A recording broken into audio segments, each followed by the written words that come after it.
Hey, the fastest way that you can actually access branded companies, large companies, and also how to get big marketing budgets to work with some of these companies. I'm here at CES 2019. This is the last day of the trade show and exhibition. I'm actually in the medical, the biotechnology, the health area, and also wearable technology section of the trade show. Many companies represented, many major branded companies, and also manufacturers and product innovators, creators, and producers in this area. But one thing, to get access to companies, I was fortunate enough here, because this show is so large, a lot of the big blogs like Engadget, Mashable, all these companies, Gizmodo, and then you have a lot of these major tech bloggers who've actually got shows, TV shows, and online streaming shows here at the actual conference, and they're looking to talk to people about what they're doing here, what they're trying to pick up, what they're learning. So they're engaging with the market. But one thing I found through searching through the media companies that have been represented here is I also found or connected with, there are 4 major industry associations that are here at CES that support the different areas in the consumer electronic market. So in engineering, there's a large engineering association, a manufacturing association, there is the retail association that is here. So there were 4 major associations that represent hundreds of thousands of companies globally. And I got to speak to the marketing directors for these associations and also the membership directors for these associations, and it was just interesting, just talking to them about what they thought about the show, what was going on, in their opinion, what is happening in their industries, how do they see things are changing. So I was just asking these types of questions and having these types of conversations, and then the conversation turned to what was the association looking for. And it's really interesting that some of these organizations, associations, have massive budgets for marketing, and they just don't know what to do with the budget. They're struggling with their messaging, their branding, they're struggling to grow their memberships.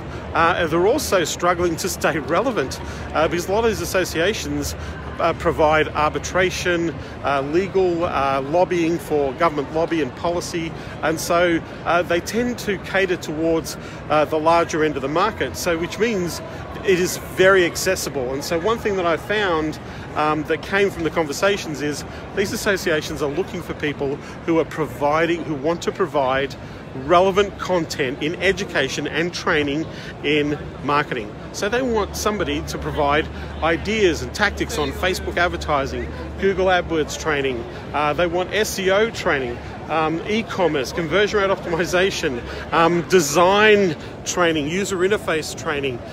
They're looking for people to provide content to their magazines, to their blogs, to their media channels out in the market. And this is a great way that you can become build an authority and an audience in the market that you want to do business with. In fact, I got myself interviewed with the association. There's people carrying furniture around behind me. Interviewed with the association for one of their podcasts. I had a 15-minute interview on some of the ideas and impressions that I've had around this industry. And here's the other thing, is that they actually wanted to do cross-promotional marketing. So they were open to me running campaigns for education, for ideas, for strategy to their entire database and not charge me for it, which I thought was really, really cool. So it just showed me, but one thing it did do is it actually is a direct connection to decision makers through the actual organizations that represent the bodies. So I actually got to speak to people who are speaking to the decision makers directly and recommending and referring and telling me, you need to connect with these people. In fact, whilst I was at the stand, one of them said, hey, one of the people that you need to speak to, and this was a media company that was specializing in the innovation and creativity, tech creativity market, you need to speak to this person, and call them for me whilst I was at the stand. So this is why I love coming to trade shows, because it opens up the opportunity to work with vertical markets, and it also gives you direct access to prospective customers. I cannot tell you, I have literally spoken to probably about 70 or 80 people directly. I've had 15 appointments in these 4 days that I've been at this trade show.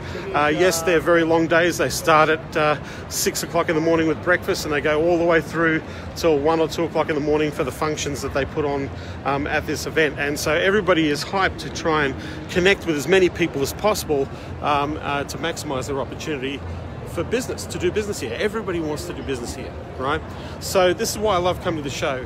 And these are some of the opportunities. If you're looking to consult to bigger clients, to bring on more branded companies, you want to park your ass at a show like this. Now, CES has 3 shows a year. They have another show in Singapore, they have another one in Berlin, and then they have this one here in Las Vegas. Las Vegas is the largest one, but the Asian market one is huge. The Berlin show is also very large as well.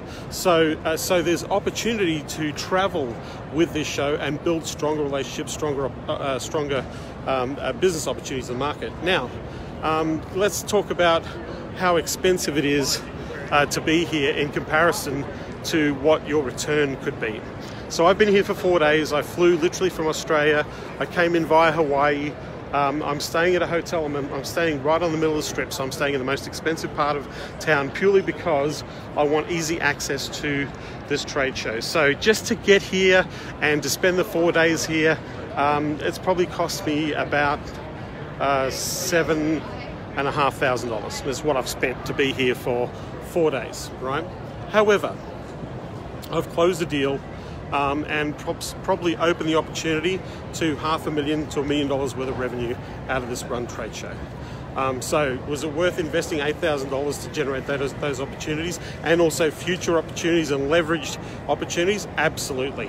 I would do it in a heartbeat. So the cost of acquisition for sale, this show has paid for itself 50 times over just by coming along and connecting and meeting and just asking questions, talking to as many people as you can, and finding out who are the people that have got the purse strings, that have got the budgets and the decision makers that you want to talk to. So I'm going to do a final review and a wrap up of CES over the next couple of days, just to give perspective and to perhaps give a walkthrough of some of the things that I did, some of the things that I saw in relation to business opportunities for consultants and for the different skill sets that people were looking for right at this show, because I cannot tell you how often the conversation reverted to, do you know anybody that can help us with this, help us with e-commerce, help us with Facebook, help us with AdWords, Google Display Network. Do you know, we need copywriters, we need designers, we need user experience people, we need e-commerce people. I cannot tell you how many times the conversations that I had, nearly every single conversation turned to, can you connect me with someone that does these things? Which means that they're all desperately looking for new ways of engaging, connecting with their markets, and they're always looking for new strategies, tactics and ideas to work with companies out there as well. So with that, I will see you. It's goodbye from CES Day 4. I will give you a wrap up in the next few days. I'll also be sharing some insights. I've got some appointments. I'm going to be speaking to some significant businesses here from this show, so I'm going to be a little bit busy. I'm heading to Orlando straight after this for an event for our agency where we're bringing on about 30 clients in the space of 2 days, and then heading off to New York City. So with that, thank you for joining me on this journey at CES. If you have any questions, have any comments, feel free to share this.